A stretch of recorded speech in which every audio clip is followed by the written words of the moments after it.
If you practice like most guitar players, you are wasting a lot of time. You are probably practicing lots of unnecessary exercises that fill your practice routine but don't really move the needle.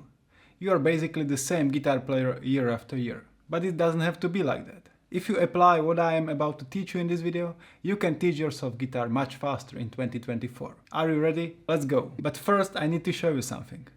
When I was thinking about creating this video, I did a little research. I googled the term guitar practice routine and went through top 10 results to see what kind of advice is out there. And it was exactly what I expected. The same old boring and outdated advice. 5 minutes warm-up, 10 minutes scales, 10 minutes music theory, 10 minutes ear training, and so on. I'm falling asleep just reading it. These are types of practice routines that I have followed for years because I didn't know any better. But I never had any success with it. And I see many people recommending them even in 2024. I really believe that following these types of practice routines is for the most part a waste of time. But not because studying music theory or doing ear training is useless, but because of how these routines are structured. These routines focus on filling your time with kind of relevant musical activities, but lack the specificity that is needed to see a real growth as a musician. The most important lever-moving activities are usually overlooked and neglected. And that's why your progress is slow no matter how much you practice. To find out how you can teach yourself guitar much faster and stop wasting time on irrelevant stuff, here's a little clip I want to show you. You are going to hear legendary basketball player Kobe Bryant to talk about his training regimen. I know it is basketball, but bear with me, it is relevant. Talk about what led up to the big monster 81-point game. Well, it was 1,000 makes a day in the summertime, and going through things just as I would during the game. So I knew exactly where my positions were within the triangle and where the shots would be coming from. So everything that I did throughout the course of my training was literally simulating that. So it was all game shots. So when it came in the game, things were just automatic because I'd put my body through it before. Sometimes you get in the gym and you work out and you work on ball handling, you work on shooting, but none of it's really within a structure of what you will be doing in the game. Mm-hmm. For me, it wasn't like that. It was literally carbon copy of what I'd be doing. So by the time the season came around, it was all just muscle memory. Did you catch what Kobe said? When he was practicing his shots, he was not doing it randomly. Quite the opposite. He was very intentional about his shot selection. He was practicing only shots that he knew he was going to use in a real game. He wasn't running around the basketball field and shooting from every possible position. He chose few most important shots and thus reducing the quantity of things he needed to focus on. And in doing so, he was able to do much more reps on shots that matter while ignoring everything else. And that helped him to reach mastery in those shots much sooner. If you want to see much faster progress on guitar, this is exactly what you should be doing.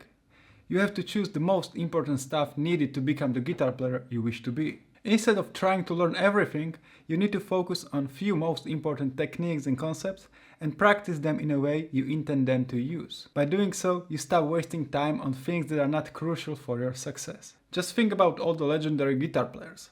Most of them are not the most versatile guitarists, right?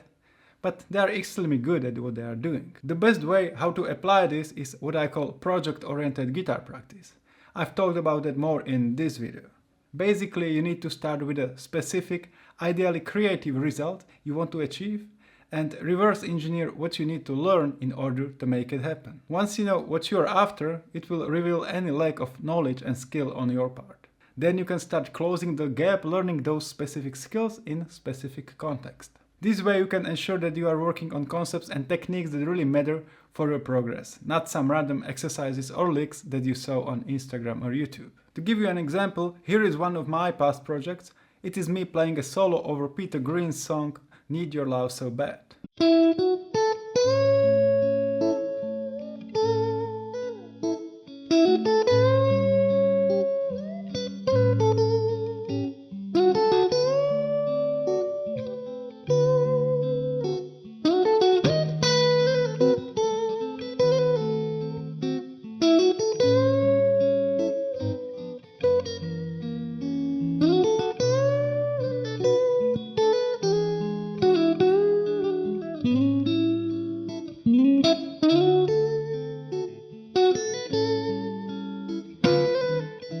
At the time of recording this, I was not satisfied with my phrasing over slow blues, so I decided to fix it. I chose a song I wanted to work with, Need Your Love So Bad in this example, and wrote 2 choruses long guitar solo. As I was working on it, I listened to my favorite players to hunt for ideas and inspiration, transcribed some of the licks I liked, and then turned them into this solo. And also I always struggled to highlight that F#7 chord in my solos, so I practiced that too. As I was working on this project, I was improving specific aspects of my playing that I was not satisfied with, while simultaneously creating a guitar solo of my own, and therefore killing 2 birds with 1 stone.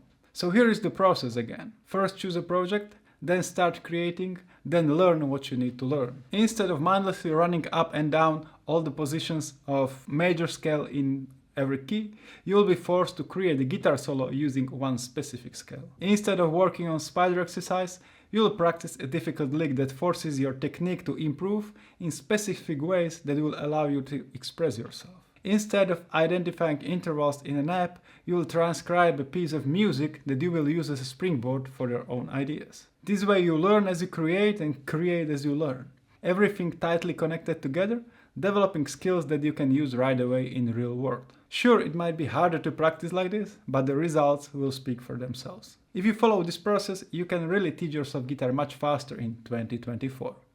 I hope this video helps you. If you have any questions, let me know in the comments.